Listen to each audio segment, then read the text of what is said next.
What's up, family? I want to talk to you guys about something important today. A while back, there was a pretty famous psychologist by the name of Robert Rosenthal out of University of California, Riverside. He did a lot of work on self-fulfilling prophecies. And this is where we get the term Rosenthal effect from. What he pretty much said was that, in my own language, was that people will rise to whatever expectations that you have for them, and people will fall to whatever expectations you set for them.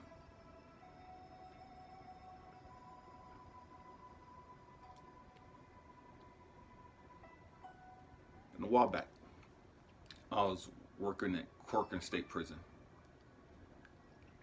and I was a senior counselor in orientation department. There's two orientation departments in this prison.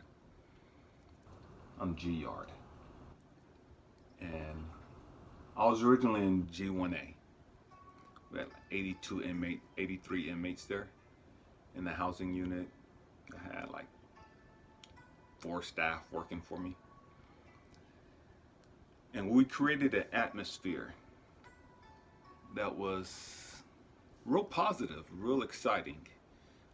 We had a lot of fun in that cluster. Had about 5-6 inmates that worked for me, and we created a brotherhood in that department where the inmates got along. Yeah, there was prison politics, but they weren't fighting like in other departments, in other areas. There was a team approach to that housing unit. And it was a lot of fun. And the program director decided one day that he wanted to move me. And he moved me to G1B, another orientation department, 82, 83 inmates, 4 or 5 staff members working for me there. But it was a totally different environment. It was like going from a club atmosphere to the graveyard. It was dead over there. In fact, one day when I walked in, the first day I walked in, they all knew that I was coming over there, and they all knew that, man, this is Elijah. He was in G1A, and man, he runs a tight ship, but they have fun. And one of the inmates walked up to me and he was like, "Welcome to the graveyard." He said, "You think you could make these dry bones live?" And I'll never forget that. Do you think you can make these dry bones live? And I just smiled and walked into the office. I was so mad to be there because it was so dead. And for the first week, I didn't make any changes. I just observed, watched everything that transpired. The following Monday, I came into work. I called all the inmates that worked for me. I had like 5-6 inmates that worked for me. Called them all in the office. Told them what I had observed, what my goals were, and what we needed to do to make the changes. There was one guy that was running things in there, inmate. He looked at me and told me I couldn't do that. If you know anything about me, I don't accept people telling me what I can and can't do. And I looked at him, I said, "I'm not asking your permission." I said, "I'm telling you, this is what we're gonna do. This is where we're heading. This is what we're going to accomplish." And again, he told me I couldn't do it. I smiled. And my staff were looking at me. They're like, "Oh snap," And I'm smiling. I'm like, again, I'm not asking you your permission. Either you can be a part of the team or you don't have to be a part of the team, but this is where we're going. And he told me, no, we're not. This is how we run G1B. I said, okay. You're fired. The other inmates were like, the staff was like all big-eyed. You're fired. I got up, walked to the door, opened the door. He was just sitting there, just looking at me. I said, this is a staff meeting. You're no longer part of the staff. Please leave. And he was like, I'm serious. Get up and get out. You're no longer part of the team. You're fired. He was like, well, you just can't. I just did. You're fired. Get out. He walked out and shut the door. The inmates were sitting there. They were shocked. They were like, man, I'm not asking you guys, can we do this? I'm telling you, this is what we're going to do. I'm asking you guys to be a part of this team. We built a great group in G1B. Phenomenal team. Phenomenal team. To the point where we had a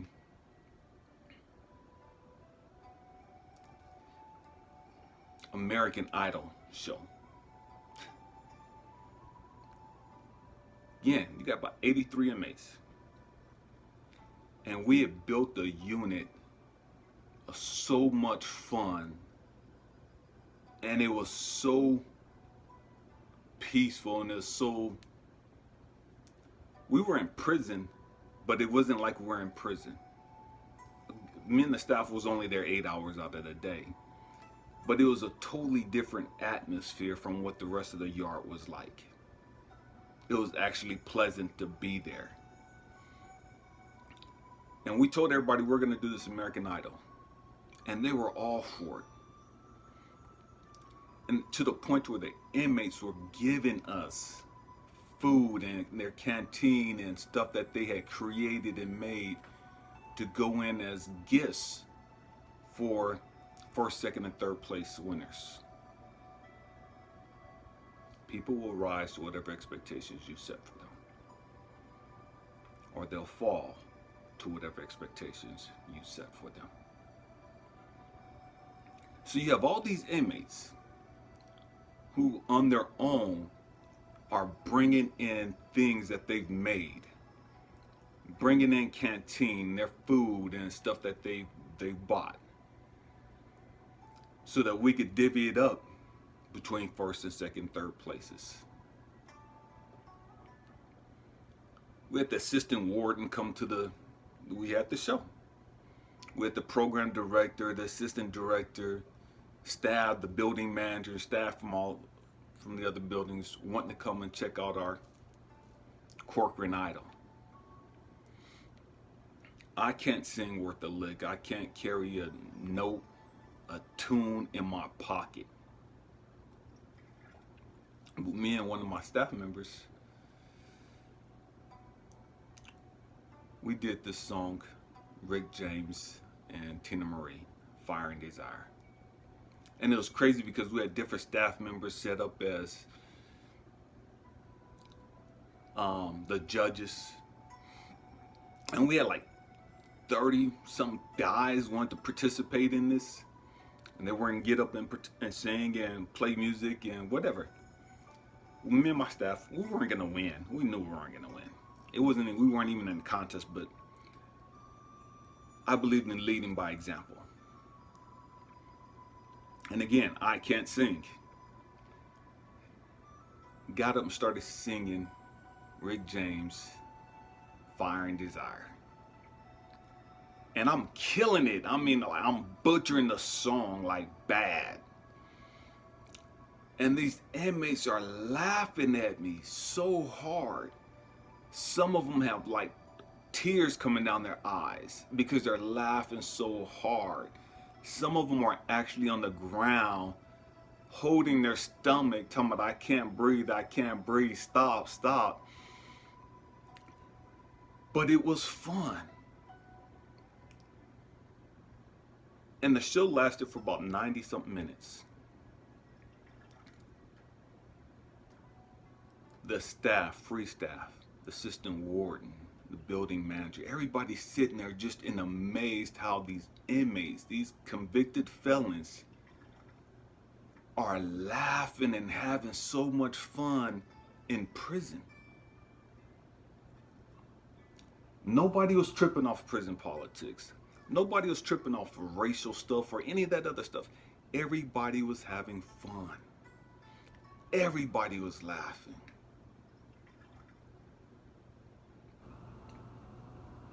There were so many inmates that came up and said that, man, for that hour and a half, it was like we wasn't even in prison. That was the best time they've had in their life. People will rise to whatever standard you set for them, or they'll fall to whatever standard you set for them. What standard do you have for yourself? What standard do you have for your kids, your loved ones? Not only what standard do you have set, what atmosphere have you created to help them reach that standard?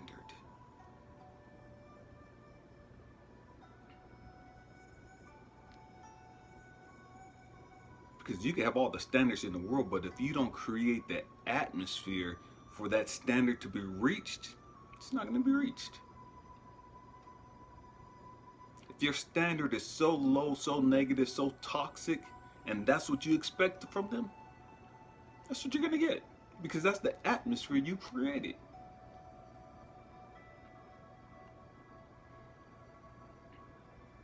I work a lot with kids, at-risk youth. And when they come to me and I'm talking to them and I'm working with them, it's a different environment from what they're used to at home. And the parents don't understand, how is it that my kid is different with you than they are with me? And it's like, I can't tell them that your parenting skills suck. Look at the environment that you've created. You created a toxic environment. But the parents always wants to blame the kids for why the kids are acting up. The parent always wants to blame the kid for being bad, for being rebellious, when they're a product of their environment.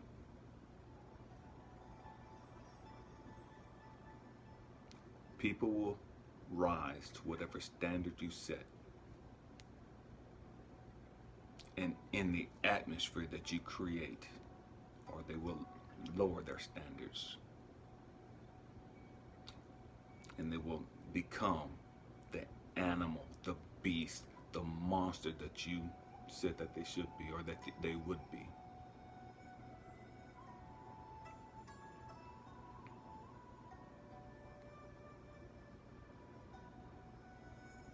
Why am I talking about this?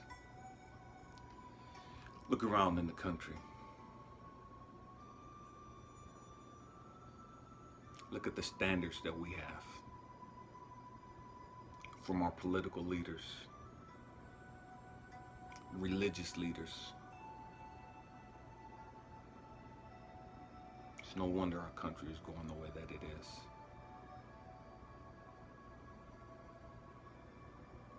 We have to do better.